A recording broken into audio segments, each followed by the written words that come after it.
યુપીના હાથરસમાં ભોલે બાબાના સત્સંગ દરમિયાન નાસભાગ મચી ગઈ હતી, જેમાં 122 લોકોના મોત થયા હતા। 150થી વધુ શ્રદ્ધાળુઓ ઘાયલ થયા છે। ઘણાની હાલત નાજુક છે। મૃત્યુઆંક વધી શકે છે। અકસ્માત બાદની સ્થિતિ ભયાનક છે। હોસ્પિટલની બહાર જમીન પર મૃતદેહો વિખરાયેલા છે। સિંકનરો સીએચસીમાં મૃતદેહોની ગણતરી કરી રહ્યા છે। અહીં 95 લાશો પડી છે। આ સિવાય એટાના સીએમઓ ઉપેશ ત્રિપાઠીએ કહ્યું, હાથરસથી અત્યાર સુધીમાં 27 મૃતદેહો એટા લાવવામાં આવ્યા છે, જેમાં 25 મહિલાઓ અને 2 પુરુષો છે। સીએમઓ યોગીએ આ ઘટના પર દુઃખ વ્યક્ત કર્યું છે। મુખ્યમંત્રીએ અધિકારીઓને તાત્કાલિક ઘટના સ્થળે પહોંચીને રાહત કાર્યને ઝડપી બનાવવાનો નિર્દેશ આપ્યો હતો। આ ઉપરાંત ઘાયલોની યોગ્ય સારવાર માટે પણ સૂચના આપવામાં આવી છે। ફુલરાઈ ગામમાં આ અકસ્માત થયો હતો।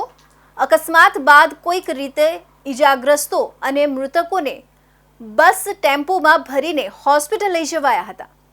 સીએમ યોગીએ મુખ્ય સચિવ મનોજસિંહ અને ડીજીપી પ્રશાંત કુમારને ઘટના સ્થળે મોકલ્યા હતા। ઘટનાના કારણની તપાસ માટે એડીજી આગ્રા અને અલીગઢ કમિશનરની એક ટીમ બનાવવામાં આવી છે। સત્સંગ પૂરો થઈ ગયો હતો। લોકો એક સાથે નીકળી રહ્યા હતા। હોલ નાનો હતો, દરવાજો પણ સાંકડો હતો। પહેલા બહાર નીકળવામાં નાસભાગ મચી ગઈ હતી। લોકો એકબીજા પર પડ્યા, જેમાં મોટા ભાગની મહિલાઓ અને બાળકો હતા, જેના કારણે 150થી વધુ લોકો ઘાયલ થયા છે। ભોલે બાબાનું સાચું નામ નારાયણ સાકાર હરિ છે। તે સત્સંગ કરે છે। એ એટાના પતિયાલી તાલુકામાં બહાદુર ગામના રહેવાસી છે। તેમણે 26 વર્ષ પહેલા સરકારી નોકરી છોડીને પ્રવચન કરવાનું શરૂ કર્યું હતું। ઉપદેશમાં તેમણે દાવો કર્યો છે કે તે ઇન્ટેલિજન્સ બ્યુરોમાં કામ કરતા હતા। પશ્ચિમ ઉત્તર પ્રદેશ, હરિયાણા, રાજસ્થાન, દિલ્હી અને ઉત્તરાખંડમાં ભોલે બાબાના વધુ અનુયાયીઓ છે।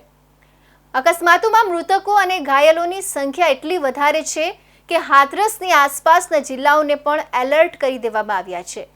પોલીસ અને પ્રશાસનની ટીમ અલીગઢની જેએન મેડિકલ કોલેજ પહોંચી ગઈ છે। ઘાયલોને અહીં ખસેડી શકાય છે।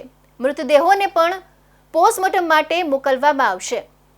અકસ્માત બાદ એટલી બધી ઈજાગ્રસ્તો એક સાથે પહોંચી છે કે સરકારી હોસ્પિટલો ભરાઈ ગઈ છે। સીએચસીની બહાર કેટલાક લોકો પીડામાં જોવા મળ્યા હતા। હાથરસ પ્રશાસને ખાનગી હોસ્પિટલોને એલર્ટ કરી દીધા છે। દરેકને બેડ અનામત રાખવા માટે કહેવામાં આવ્યું છે। ઘાયલોને હાલ ખાનગી હોસ્પિટલમાં લઈ જવામાં આવી રહ્યા છે। ઘટના સ્થળે પરિસ્થિતિ કાબુ બહાર છે। ભીડ અને મૃતદેહો વચ્ચે દરેક વ્યક્તિ પોતાના પ્રિયજનોને શોધી રહ્યો છે।